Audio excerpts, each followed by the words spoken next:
First of all, I'd like to welcome in his absence Excellency Martin Fraser, Ambassador of Ireland to Great Britain, who was with us earlier and met the teams and asked me just to pass on his very best wishes to you guys, and hope everything works for the best for you.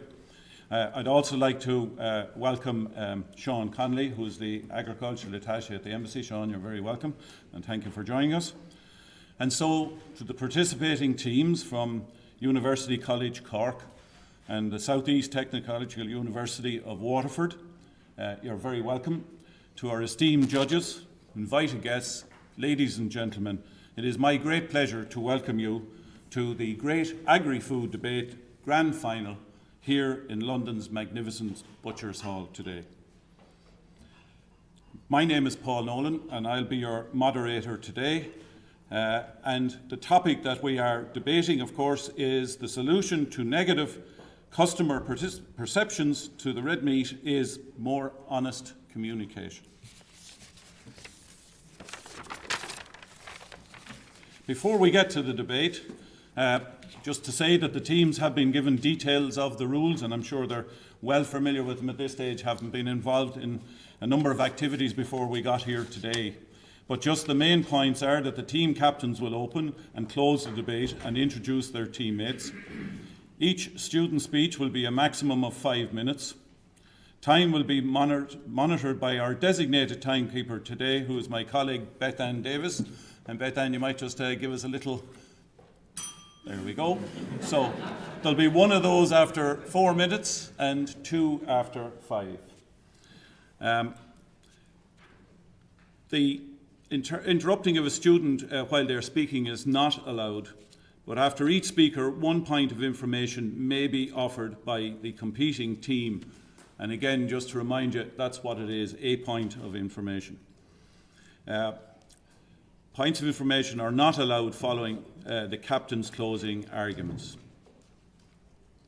So, we come to the time that the work has been done and everybody is ready to go. So can I wish both teams the very best of luck, and although it is a joust, try to enjoy it as well, because it's a fantastic compliment to both of you to getting to the final here today. So without further ado, to propose the motion from University College Cork, UCC, can I welcome to the podium Captain Michelle Egan.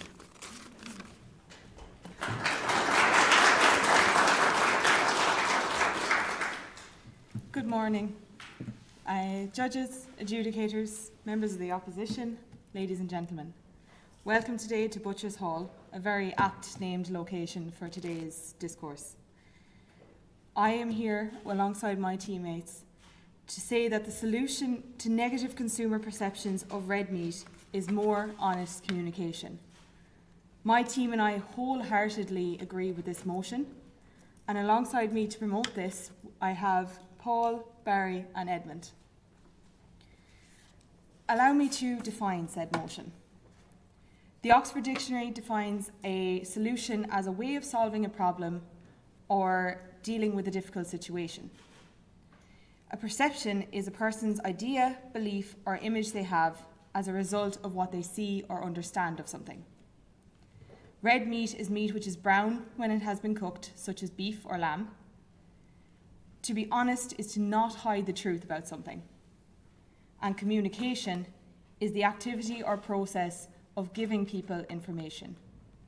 So to redefine today's motion would be to say that the way to deal with people's negative image of red meat is to give them more honest information. This can only be achieved, however, if both industry and those opposed can openly and consistently inform consumers of the justifications for common practices in red meat production. However, this information must be truthful. Meat alternatives, when I ask you, what do you think of when you think of meat alternatives? Do you think healthier for you? Do you think healthier for the environment? A simple look at the relevant packaging will tell you that the complete opposite is true. A plant-based burger will be advertised as the solution to the end of the world. However, it is higher in saturated fat and in sodium than an alternative steak burger. It also has many additional ingredients such as oils, stabilizers, emulsifiers, so on, none of which are found in a real Angus steak burger. Paul here will outline to you the current efforts farmers and processors alike are making to expel health and welfare concerns of livestock production through honest communication with the consumer. He will also describe some unfortunate circumstances where dishonesty can damage consumers' image and understanding of red meat production. Given that consumers' red meat production perception at the moment is that it's destroying the environment, Barry will outline to you the reality of this. The truth of the matter is that the blame on livestock farming is unfairly exaggerated. He will detail the harm this has done to the industry, as inflated figures have created sensational, dishonest headlines. Edmund will detail all the worrying opinions that consumers currently have on red meat nutritional impact. He will explain why changing the consumers' beliefs on this matter will be an uphill battle, but a battle worth fighting to prevent the collapse of this industry. Therefore, ladies and gentlemen, I urge you to stand with us today as we uphold the motion that the solution to negative consumer perceptions of red meat is more honest communication. Thank you.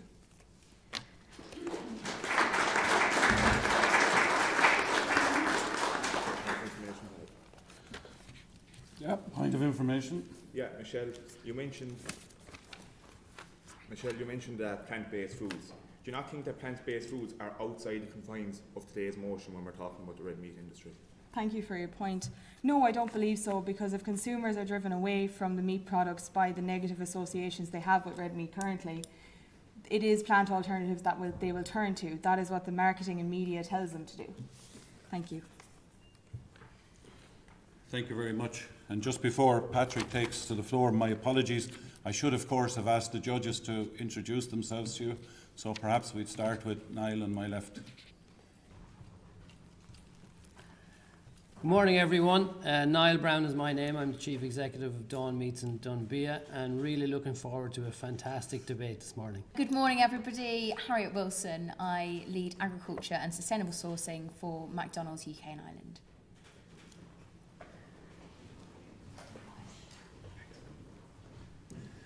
Good morning, everyone. Nick Allen, Chief Executive of the British Meat Processors Association and also a farmer. Thank you.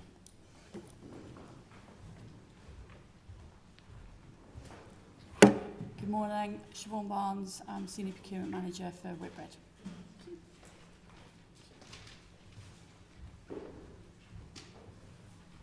Good morning, Junior Johnson from the Food Standards Agency, Director for Operations.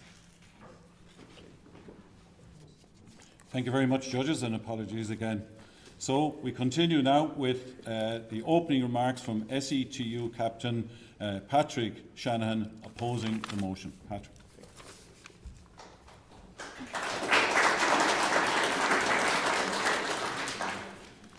Chairperson, judges, members of the proposition, ladies and gentlemen. My name is Patrick Shanahan, and I proudly captain the SETU team as we stand before you today to oppose the motion that the solution to negative consumer perceptions of red meat is more honest communication. Firstly, to define the key terms in the motion. A solution is a means of solving a problem or dealing with a difficult situation. Perception can be defined as the way something is regarded, understood, or interpreted. And consumer perception is a process through which individuals are exposed to, attend to, and interpret that information. Red meat, put simply, is the flesh of cattle, sheep, pigs and deer as food, and honest means to be straightforward and to tell the truth. Communication is defined as the science of transmitting information. Therefore, to redefine the motion at hand today, to solve the problem with poor consumer regard for red meat is greater amounts of truthful information between the red meat industry and the consumer.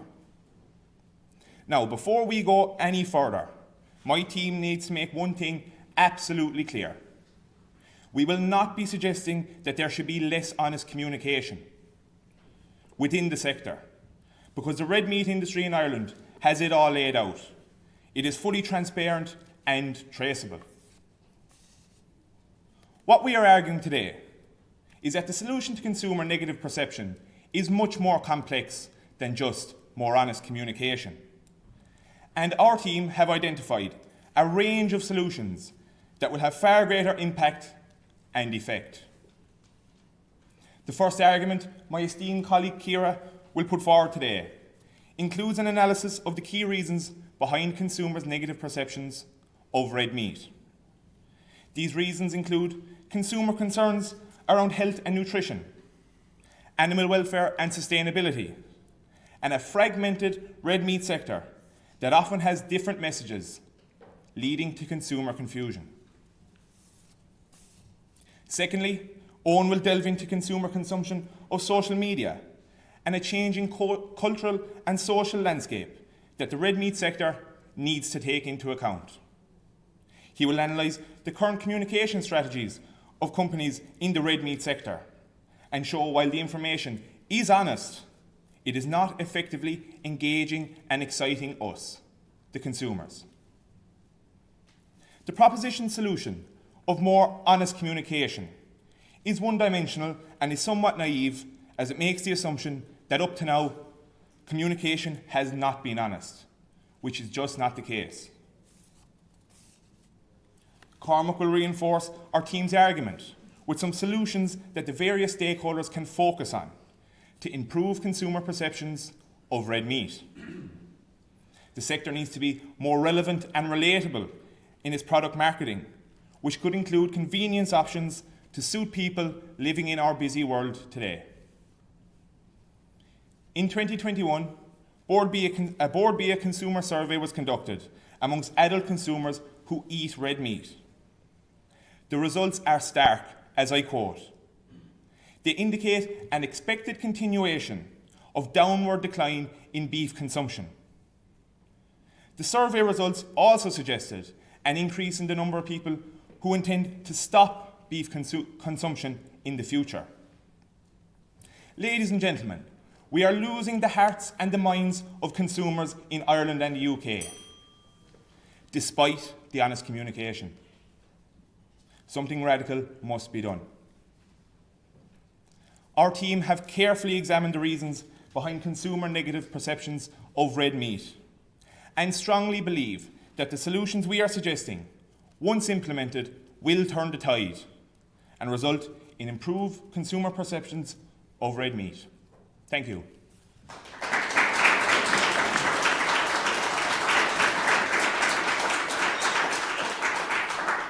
Thank you very much, Patrick. Have UCC a point of information for Patrick? Yes. Please. You mentioned there when redefining the motion that greater quantities of truthful information are required between the red meat industry and the consumer. Do you not believe other industries are responsible for passing on information to consumers as well as the red meat industry? Yeah, thanks Barry, thanks for your point of information there. I understand what you're saying, but industries outside of the red meat industry will have their own interests at heart. And what we are trying to do today is bring forward solutions that the red meat sector can put forward to improve consumers' negative perceptions of red meat. They can't influence what other industries say. Thanks. So I now call on Ciara Leonard to oppose the motion on behalf of SETU.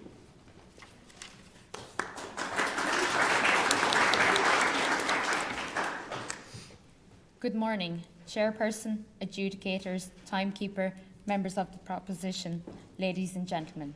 My name is Ciara Leonard, and today I am asking you to stand with me in formally opposing the motion that the solution to negative consumer perceptions of red meat is more honest communication. I will discuss the reasons behind negative consumers' perceptions, which are concerns about health and nutrition, animal welfare and sustainability. The proposition have said that honest communication is the solution. but I am here to tell you that this is not the answer to solving consumers' negative perception of red meat. The solution is taking actions to change and improve practices carried out by stakeholders within the sector, which the motion is directing us to do. Taking actions will allow the consumers to trust the red meat sector, not on the basis of what it says, but more importantly, on the practices it actually carries out.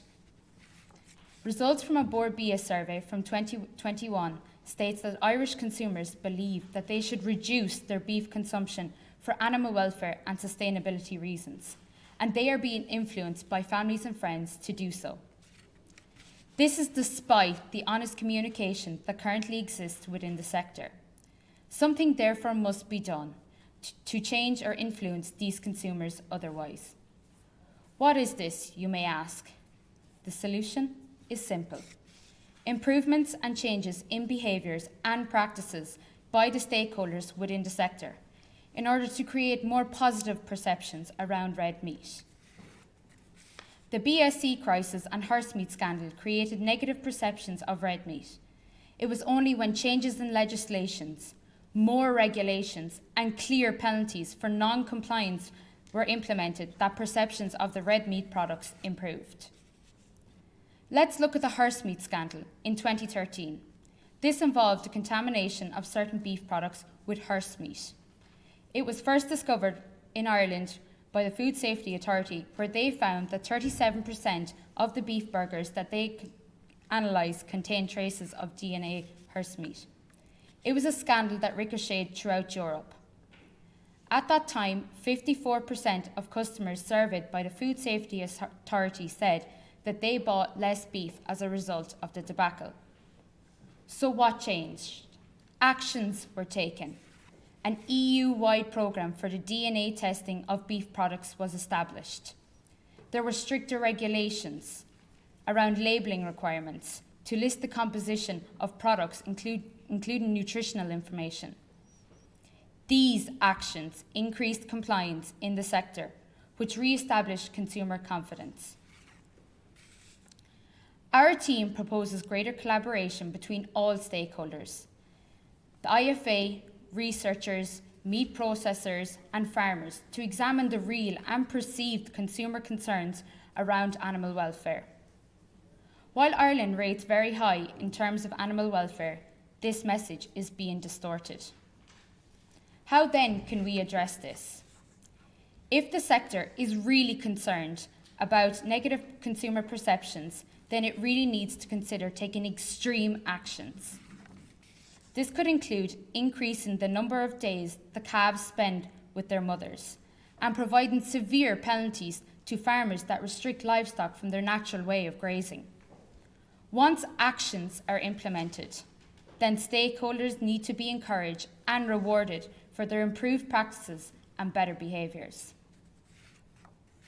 To address the environmental concerns of consumers, the new Common Agriculture Policy running from 2023 to 2027 focuses on actions to reduce and mitigate the impacts of climate change and to protect and enhance landscape and biodiversity.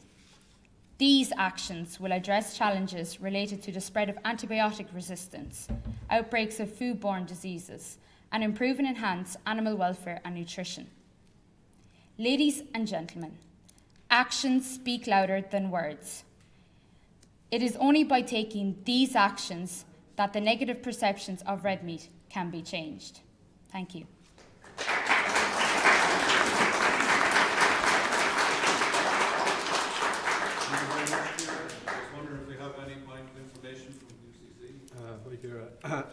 Just on your point about penalties for farmers if they restrict grazing, etc. In the 5 freedoms that animals are entitled to, one of the freedoms is that animals are allowed to express themselves in their lives. Do you think that moves by farmers like such as bringing cattle into groups and not putting them in single pens like calves and that anymore is not already enough to allow animals to express themselves? Although changes in Ireland may not be easy and farmers may not want it, but if strict rules and regulations are brought in for the farmers, they will comply. And if if the sector is really concerned about taking extreme actions to change the consumers' perceptions on red meat, then this is what they need to do. Thank you.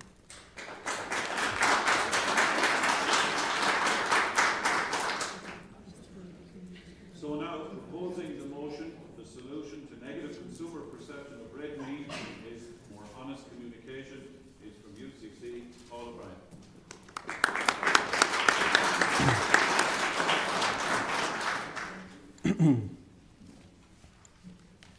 Good afternoon, ladies and gentlemen, esteemed judges and members of the public. My name is Paul O'Brien and I am seconding the motion that the solution to negative consumer perceptions of red meat is more honest communication. Without a doubt, there has been many stories and meat bashing campaigns circulated in the media over the last number of years, and I stand before you today to debunk these myths associated with red meat using more honest communication. I'd like you to pause for a moment and think about these negative stories. There is a perception out there in the human domain that the production of red meat is a hugely inhumane act that involves the exploitation of animals. I come from a family beef farm and I can wholeheartedly say animal exploitation is not a part of our ethos. We ensure that animals receive their correct treatment in their lives and are entitled to their 5 freedoms. These 5 freedoms can be found on Dawn Meats website in the animal welfare section. This is a fine example of where honest communication is used between the processors and consumers to educate.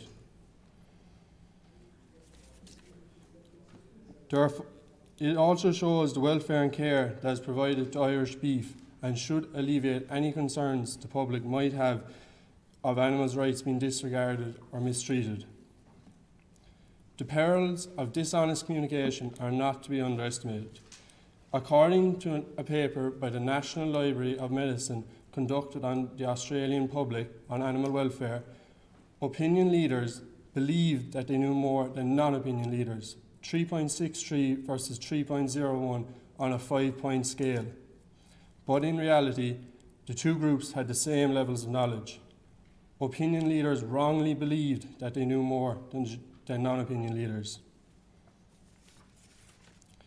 The use of dishonest communication by people of power, such as the media, can have serious negative implications for the public, and thus honest communication is crucial to avoid false info being promoted. 90% of red meat is exported out of Ireland. Ireland is the largest exporter in Europe and the 5th largest in the world. Bord Bia has a value of €2.5 billion to the economy of red meat exports. High demand for Irish beef is due to the grass-based production system. Bord Bia are responsible for the marketing of Irish beef. They utilise a grass-fed standard which provides proof and clarity to the consumers that the product they are consuming was fed grass or grass-based forage of 90% of their diet, or total, and on average 220 days grazing in their lifetime. Origin Green is also linked to promote Irish beef. This is a sustainability model and farmers participating in this are proven to be more sustainable. If we observe McDonald's website, the image they are utilising is one of cattle grazing happily and contently in a field of grass surrounded by trees. This communication is a real-life representation of beef production in the Ireland and UK. Happy, healthy animals that are well cared for. Irish beef is of high health status and is heavily regulated by the Department of Agriculture to ensure this is maintained. Antibiotics are essential to ensure animal health is maintained and suffering does not occur from illness. According to Our World in Data, Ireland antibiotic usage was at 50 milligrams per PCU. This is among the lowest in Europe. Spain is using 8 times the amount, which is the highest in Europe, and there is a global cap being suggested of 50 milligrams per PCU. Ireland will be well ahead of the posse to achieve this target. Ciara, you mentioned BSE and the lack of communication involved. BSE was a big disease risk for consumers when the outbreak occurred, but due to constant monitoring and protocols, we are currently at negligible risk status. Some protocols involve the removal of specified risk material such as eyes and mandible at an abattoir and detailed post-mortem exam of all beef carcasses and offal. Honest communication of this standard of monitoring of red meat discredits any perceptions of red meat being poorly monitored. China is a growing market, and a number of reps travelled to Ireland to thoroughly inspect the processing facilities. They were very satisfied, and this highlights the quality standards Ireland is adhered to.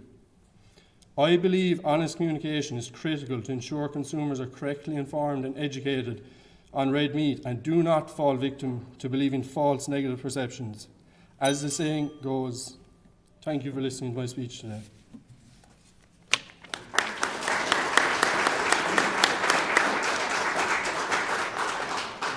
Thank you, Paul. And do we have a point of information from SETU? You mentioned the 5 freedoms, which is more of an action now for welfare rather than it is communication. But I would be fairly confident the vast majority of the public has no idea what that is. Yeah, thank you for your question. Basically, there is a heavy perception out there in the public that animals are mistreated and have no rights, the stereotype. But if you look, like I said, Dawn Meats, other websites, they all are focused on the producer ensuring that the animal has their 5 rights. And majority of farmers, I think all farmers, are focused on animal welfare. So I'd now like to call on our next speaker, opposing the motion from SETU, owned by Legal.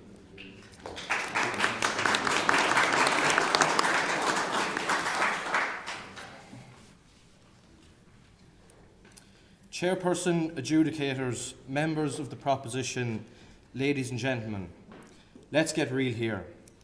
The proposition need face up to the fact that honest communication currently is not working. The message is not landing and negative perceptions of red meat remain. You might as well be preaching to the rafters. The message simply isn't getting out. Now, let's look at an example of honest communication. Red meat gives you a type of iron called heme iron, which is more readily absorbed by the body. Iron itself is used for a healthy immune system to carry oxygen around the body. These are the first things you'll see when you go to Dawn Meat's Instagram page and scroll through the red meat section. These are true statements. There is no shortage of honesty here. They are factually correct and scientifically defendable. The message about red meat is not lacking honesty. There must be something not quite adding up. Social networking sites continue to grow as primary sources for online information search and interaction for individuals. Research has shown that social media influencers can help establish more effective brand communication, which begs the question, should the red meat industry be incorporating this tool for future social media campaigns? Paul, you mentioned Dawn Meats earlier. Dawn Meats have just over 2,000 Instagram followers. Now, there's a chap in my final year land management class who's on the Waterford Senior Hurling panel and he's got more than 2,500 followers. Don't get me wrong, he's a sound lad and all, but he shouldn't have more followers than a company with over 7,000 employees and a turnover of 2 billion. No disrespect. The problem with the factually correct message about red meat and iron that I relayed to you earlier is not a lack of honesty. Rather, it's a lack of effectiveness and a lack of impact. Instagram is a social media platform used by a generation of people who are currently turning away from red meat in this greatest number. As of January 2023, almost 31% of global Instagram audiences were aged between 18 and 24, with a further 30% aged between 25 and 34. The fact of the matter is, these are the people we need to engage with, but they are not in the room where we are telling our story. The debate topic suggests that we are losing the battle of honest communication. This is only hearsay. What we are losing to is the message getting across in the first place. In any battle, there are 2 sides. So who are we really losing to? I can tell you that some vegan social media platforms have well over 100,000 followers. The challenge of more effective communication isn't unique to the red meat industry. The Intergovernmental Panel on Climate Change have also recognised that over 30 years of honest communication related to the challenges facing society as a result of climate change have not had impact that is required to kick governments and society into action. They have now adopted a new approach, a method that involves storytelling, to help people understand the impacts of climate change on the lives, health and equity of others. This new approach helps people to relate and empathise with the issues on hand and provides actionable solutions that people can take.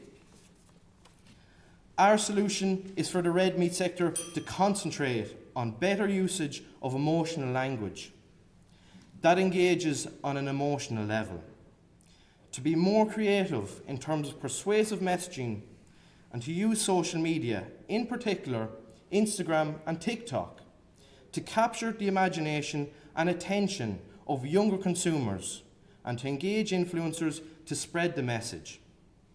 Honesty is not working. We need communication that has impact. Thank you.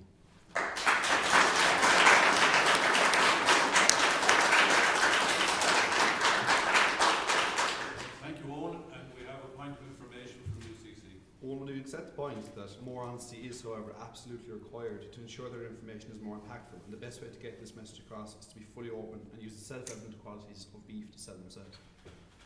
Yeah, good point. Look at Edmund, maybe you weren't listening. You might have thought there was a subtle difference in honesty, but it's not. There's evidence already there, and it can be seen in the meat market down below. There's honesty is everywhere. Do you know? But I'll reiterate my point. Honesty doesn't work on its own, regardless. It's impact that is needed. The status quo doesn't make news, and that can be seen. There's plenty of honesty if you look at a pack of cigarettes. It shows the health implications there, yet people still smoke. So, ladies and gentlemen, next up, proposing the motion, the solution to negative consumer perception of red meat is more honest communication, is Barry Stratford from UCC.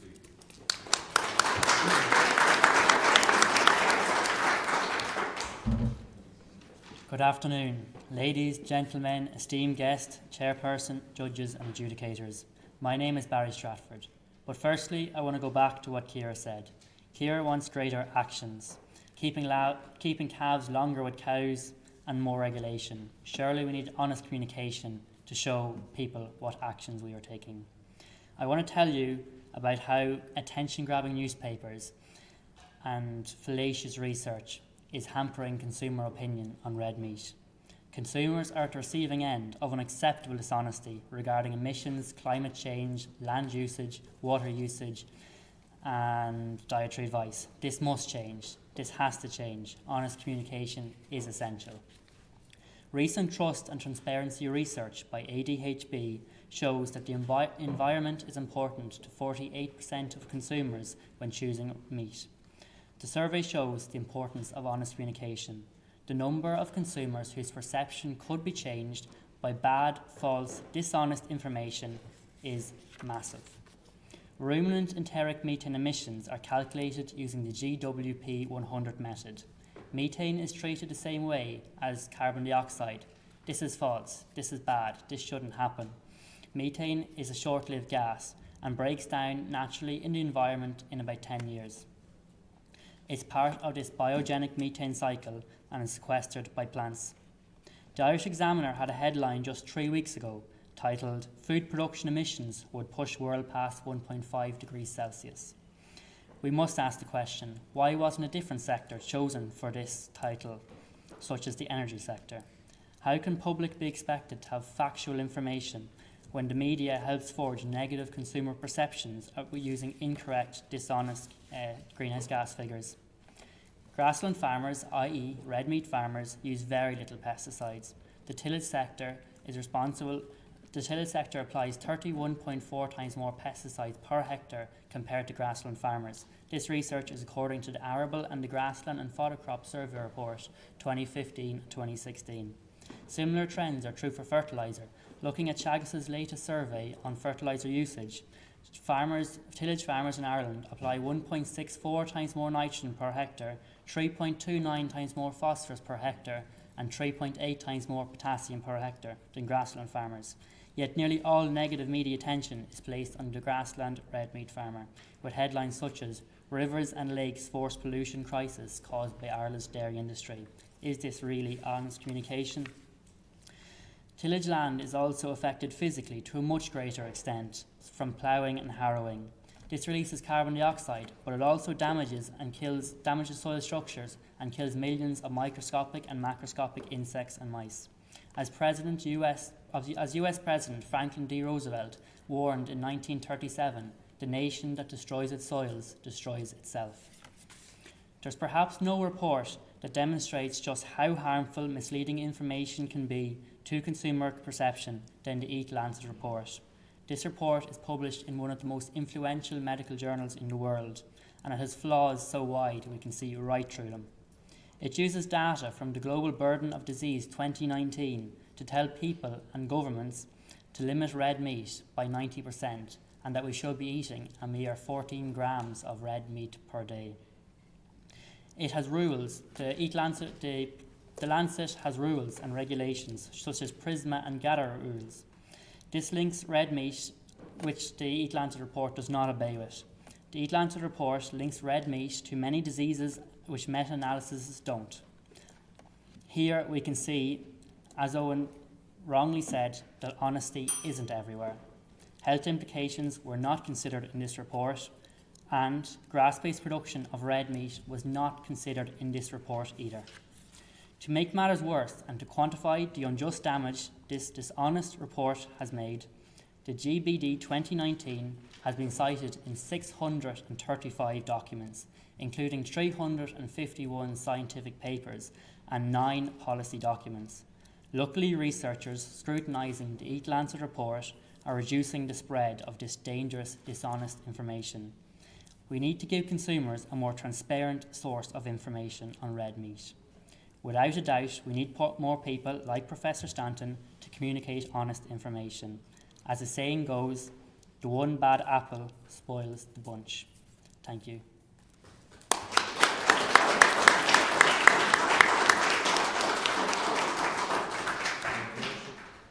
Barry, you mentioned a lot about the tillage sector. It's the red meat sector we're talking about here today. Do you not think that your points are off topic altogether? No, definitely not. A lot of, as one of my colleagues previous says, the tillage sector, they produce plant-based products, and that is what people are moving away from red meat. So the tillage sector must be considered, and people don't know that they also produce.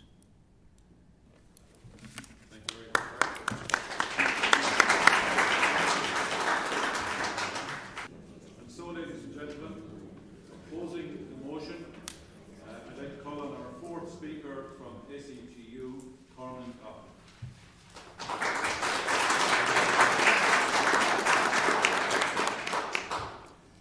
Chairperson, adjudicators, members of the proposition, ladies and gentlemen, my name is Cormac Loughran, and today I will be discussing what the truth behind the negative perception of red meat actually is. How the message around red meat today is honest, but is not relatable, and give the real solutions to the negative perception of red meat. There is no doubt to anyone here today that red meat has gotten a lot of bad rap in recent years. It has been vilified and put as a poster boy for many of the world's problems in terms of both how it is produced and its environmental impacts. In 2020, veganism made up around 2% of Ireland's population and vegetarianism around 9%.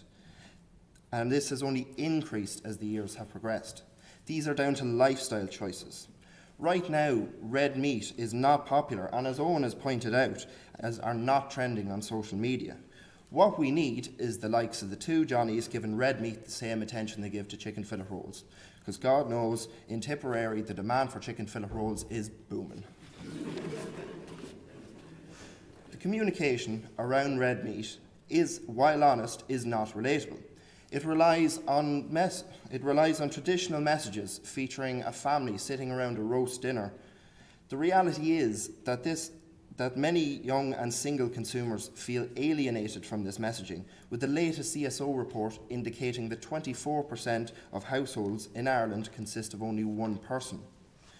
Board BIA has found that the traditional evening meal has been fractured, with 1 in 10 eating in separate rooms, 70% eating while using a phone, and 11% eating outside of the home. We are a society that no longer gathers around a shared meal, but increasingly eat alone, distracted, or on the move. This is a cultural change that has not been fully recognised. Many people will happily dig into a Big Mac from McDonald's or a carvery in a hotel, but are not necessarily cooking a midweek meal at home. Interestingly, according to Board BIA research, 43% of consumers surveyed view beef and red meat as an old-fashioned option. Young consumers have the perception that red meat can take a long time to prepare and cook, and quite frankly, it no longer fits with these people's lifestyles. Barry has said that all that is required is better education and communication of consumers to reduce the negative perception of red meat. Well, Barry, the production of red meat is a long and complex process, as you well know. Me and many of my peers have gone years of education to learn how to correctly rear animals so that we maintain their welfare and health, ensure consumer health, and produce high-quality products. It requires a vast knowledge base to understand its workings. Now, this is not to say that consumers would be incapable of understanding it, far from it. But in order for us to be completely honest with consumers, they would need a fully comprehensive understanding of red meat production, something which many farmers have been learning since we were barely able to see over the steering wheel of a tractor. The level of communication and understanding required, regardless of how honest it is, would be impossible. Convenience and time is a top priority for most consumers. Eating on the go is becoming more and more prevalent as quick, easy meals are an ever-increasing market holder, and it is a market red meat has struggled to get a piece of. I personally would prefer a high-protein option to a carb-heavy packaged sandwich and when going about my daily business, and I'm certainly not the only one. We have seen a staggering rise in heavily processed protein bars and shakes. It is these foods that health-conscious people are turning to when out and about, rather than natural and delicious red meat options. The reality is that red meat products available right now have not taken into account the consumer demands for convenience and time-saving solutions. Products that they can identify with, that they consider a normal part of their daily purchasing. Nothing to do with the lack of honest communication, which is already more than available. Ladies and gentlemen, the truth is that most of the negative perception is down to red meat not fighting for its place in the minds of consumers. Red meat must be able to compete with alternative choices and take its rightful place as a market leader. Thank you.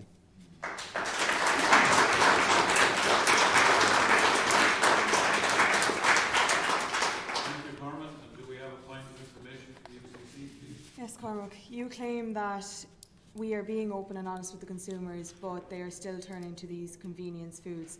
Is it not fair to say that our competitors should be as honest as we are, and that will bring people around to our way of thinking? Well, most of the communication is honest at the minute. It's simply that we're not putting ourselves in a position that we're competing on the level as them. Like, they're up and coming, they're trendy, it's what's in at the minute, that kind of produce. Whereas, as I said, it seems like an old-fashioned option. So we need to place ourselves that, no, it's not old-fashioned, it's not going anywhere. So I'd like to call on the fourth speaker from UCC proposing the motion, Edmund Casey.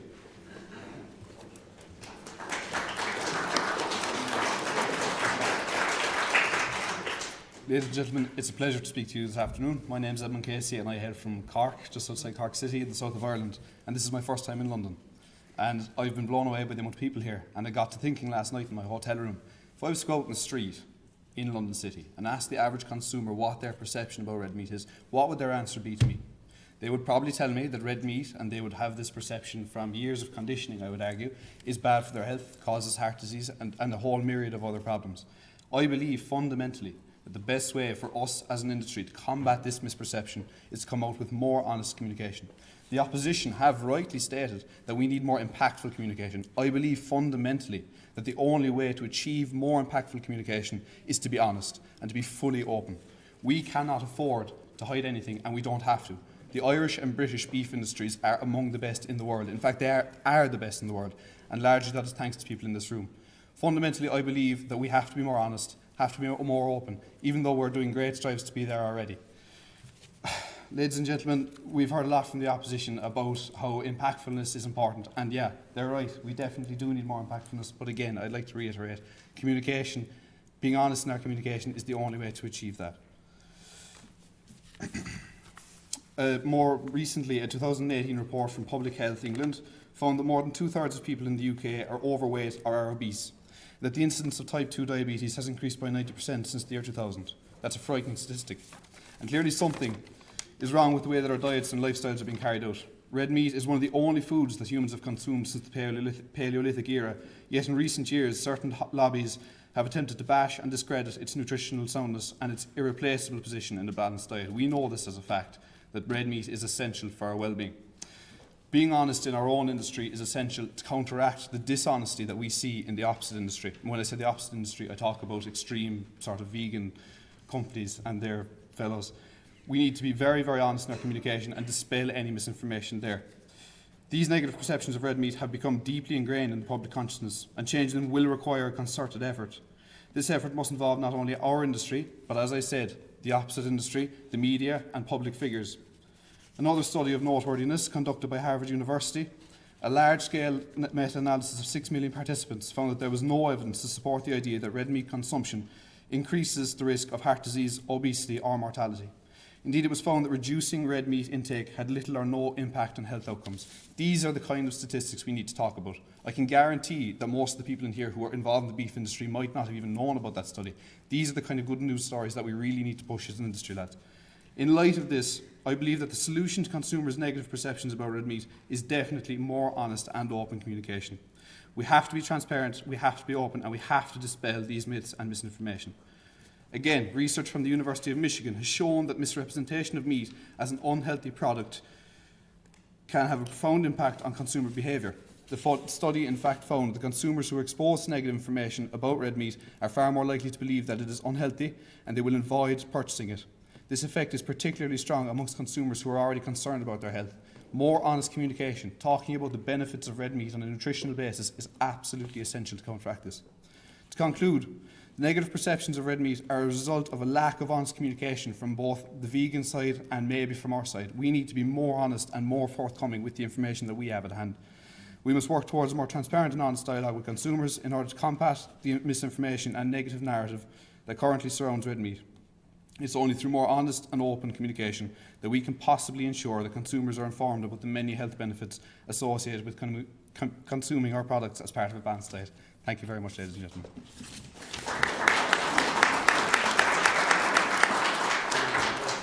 Edmund, I can tell you that I went out on the street there this morning and I went down into the meat market, and what I did notice was there was many people there, and there was butchers and there was people buying, and I can tell you that there's already a positive perception there of red meat. So I'm afraid you're wrong in your point of what you're Maybe saying. London is a different city, but I grew up in the suburbs of Cork, where I was a dairy farmer right inside in the city, and I'm the last farmer before the city. I can tell you that in a city with 200,000 people, those people are so removed from farming, they don't know what we're actually doing. I was told by classmates of mine that I milk the cows by hand still, like a thing that I was doing 100 years ago. So I think there isn't a great understanding of what's going on in farm, and that's absolutely our onus. It's really important that we get that message out to consumers and we let them see what we're doing, and the only way through that is more honesty. Thank you all.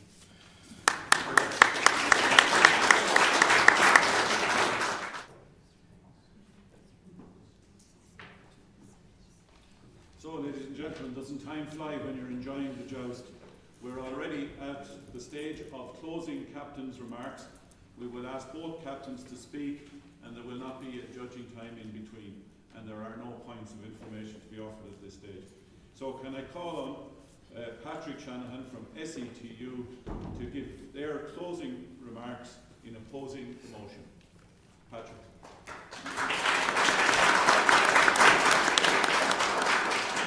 Thanks, Paul. Chairperson, judges, members of the proposition, ladies and gentlemen. Today we have listened to Michelle and the proposition, who have brought a rather close-minded approach to the debate today. They have suggested that the red meat sector do more of what it is already doing, being honest, when this is clearly not working. Because as the motion states, we are looking for a solution to consumers' negative perceptions of red meat, and not a means of prolonging the problem at hand. The reality is that the solution to consumers' negative perception of red meat is much more complex than just more honest communication. Today, my teammates clearly laid out our three-pronged approach to help reverse the consumers' negative perceptions of red meat.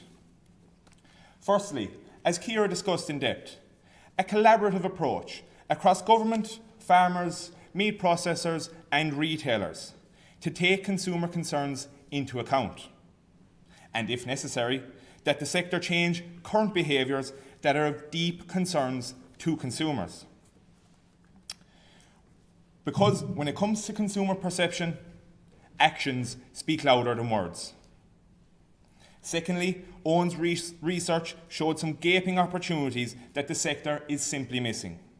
We have to acknowledge that the communication from the red meat sector is currently honest, but unfortunately it does not have any impact or effect. The solution, therefore, includes an overhaul of current advertising strategies that needs to include better use of social media, exciting and more engaging messaging, and creative use of influencers that the consumer relates to. We need to start beating the drum the loudest. Finally, Cormac decisively delivered his piece, and he demonstrates that a solution that takes into account shifts in cultural trends contributing to consumer negative perceptions, with an emphasis on innovation, scrutinising how the red meat sector is currently offering its product to the consumer. Convenience has just become too important to the consumer, and the red meat sector has missed the boat until now. I'm sure a GAA star or a rugby star in each county, as a brand ambassador for red meat, could only be a good thing. Paul, you talked about the importance of transparency and honesty in communicating about red meat products. We all need to wake up to the fact that the messaging around red meat products is not getting through to the consumers. Barry and Edmund, you discussed misinformation in other areas. I'm struggling to see the relevance here. The red meat sector can look after itself. It cannot look after other sectors. The key to understanding the motion here today is an understanding of what perception actually is. Remember, it is a process that the consumer goes through when it comes to sourcing information, paying attention to information, and interpreting that information. Now let's start with sources of information.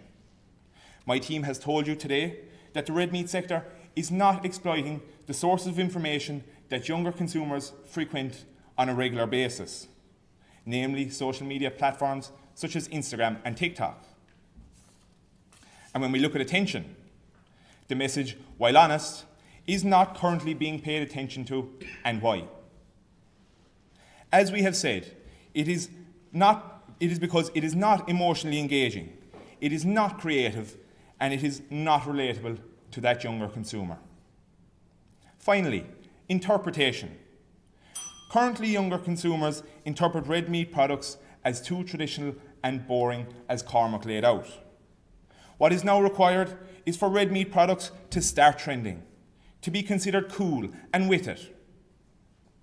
The chicken fillet roll needs a competitor. A revamp of the hot beef roll and the meatball sub that will tickle the taste buds and pack that protein punch.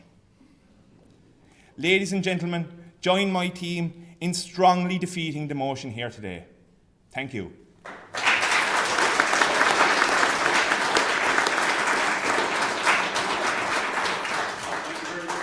you very much, Patrick. And finally, with the closing remarks proposing the motion is UCC's Captain Michelle Egan.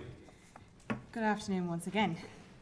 Patrick would have you believe that we believe on our team that more honest communication is the only way, that is true. We are not saying that this industry is being dishonest. We are saying our competitors, our opposers, are shouting louder, beating the drum harder, if you want to say that, and they are the ones getting their information to the consumer, truthful or not. This is where we have to cut the end of this. Legislation needs to be brought in to overrun this, to make sure that competitors are fairly advertising their products in a way that reflects what the consumer needs to be informed about, in the way that the meat industry does. This beef or alternative burger that I spoke of earlier has chosen not to display the traffic light system on the front of its packaging to inform the consumer of the high level of saturated fat and high level of sodium in it. The beef burger has. That is your honesty.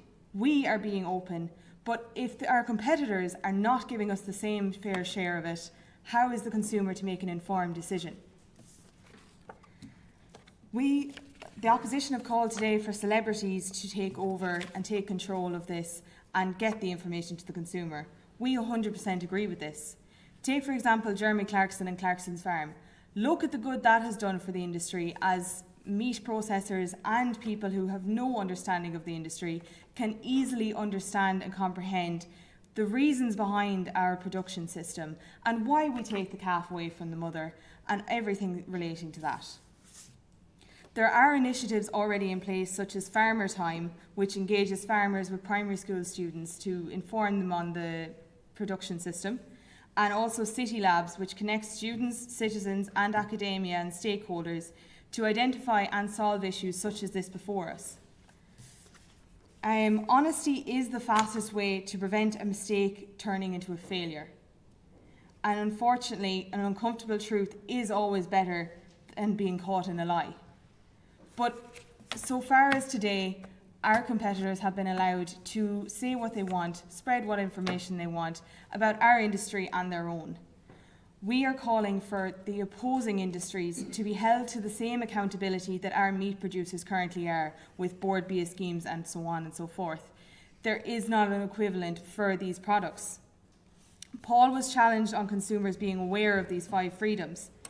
This may be true that the consumer does not know, but this is exactly why we're calling for this information to be put to the public. Owen says that honesty is not getting to the consumer, which is certainly true. But again, this is not down to only the meat processors to do. It needs to be shown in the media. It needs to be held accountable when vegans and research papers and all of that likes are calling us the worst, the devil, the worst in the world. We are proud of our sector, and we should be allowed to fairly put our product on the market without this misinformation spread from competitors. Thank you.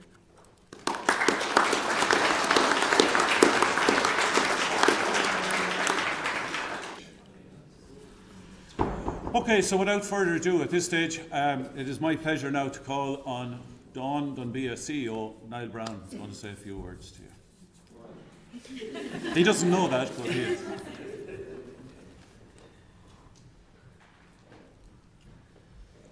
Is it still this morning? We're back live. Good afternoon now, everybody. Just to say that this, I think, was one of the best debates we've ever had, in fantastic surroundings here in Butchers Hall in London. Both teams obviously did a massive amount of research, including going down chatting to butchers this morning in Smithfield Market, which, you know, might give them a slightly biased account of their trade, but however. Thank you all for attending in the audience. The judging panel had a clear winner, so there isn't going to be any controversy as far as the judges are concerned. The audience might have a different opinion. We're going to find out in a minute. And just want to compliment you all on all the hard work that you've done, and we're delighted to host this event in association with McDonald's. This is the 8th year now that we've been running it, and we had to think hard and fast about how we were going to do it as we went through the pandemic, and we went online and virtual, and now we've come back to a hybrid model. But I think maybe next year we might go all out and go back to a fully physical meeting and try and nut it out over a day or a day and a half. So thanks to everybody, and maybe some of you guys might be here again next year, who knows. I'm not sure what year you're in at the moment, but or whether you're going to be repeating. We can worry about that later. And before and I think before I upset anybody else now, I'm going to pass back to Paul to announce the winner.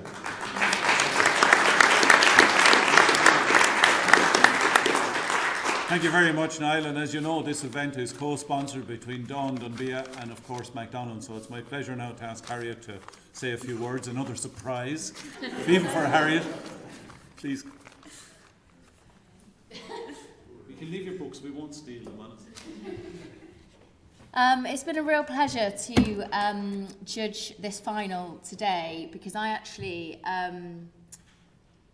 little different to the other judges, I got a sneak peek of both of these teams in the run-up to this competition in their individual debates that they were in. And I knew that this was going to be a really tough competition today. I really enjoyed both sides of the debate. I was quite disappointed that McDonald's beef burger was not recognised as a convenient product. But I'll leave that one for another debate. No, but thank you very much. It's great that we're working together with our key beef supplier to support young people coming into the industry, and gosh, how bright our future is. So thank you very much, everyone.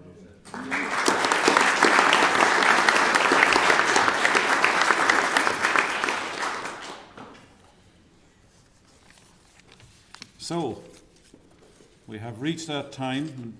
I have the envelopes, and I'm really scared because I saw what happened in the Oscars. But Jill was a good friend of mine, so I hope she'll still be after this. So, the first award we're going to do is the best speaker today. And presenting this award will be Harriet. And the best speaker award goes to UCC's Barry Stratford. Congratulations, Barry.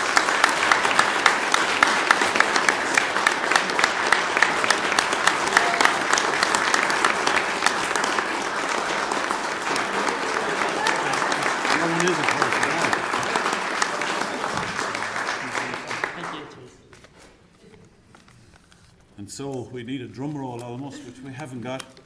But just to echo Niall and Harriet's word, congratulations to both teams for a fantastic performance.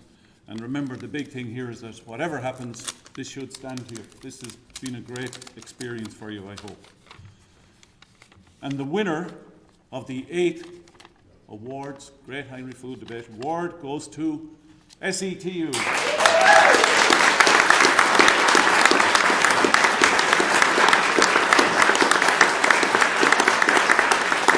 Now get Niall Brown to present the trophy.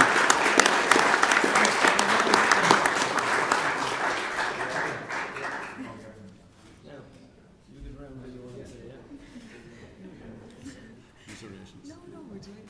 Thank you. Congratulations. Well done. Oh, we'll just do that again.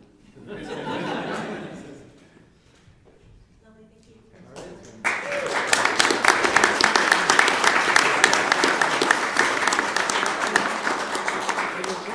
right. Now,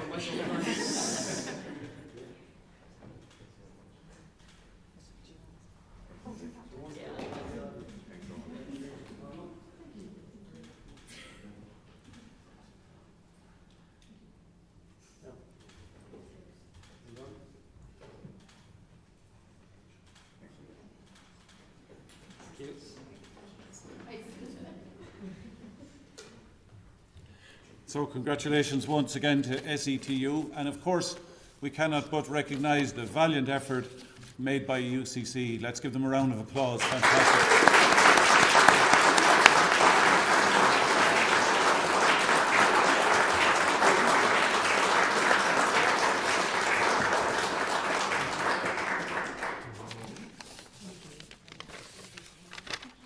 Thank you very much, Harriet, for presenting those.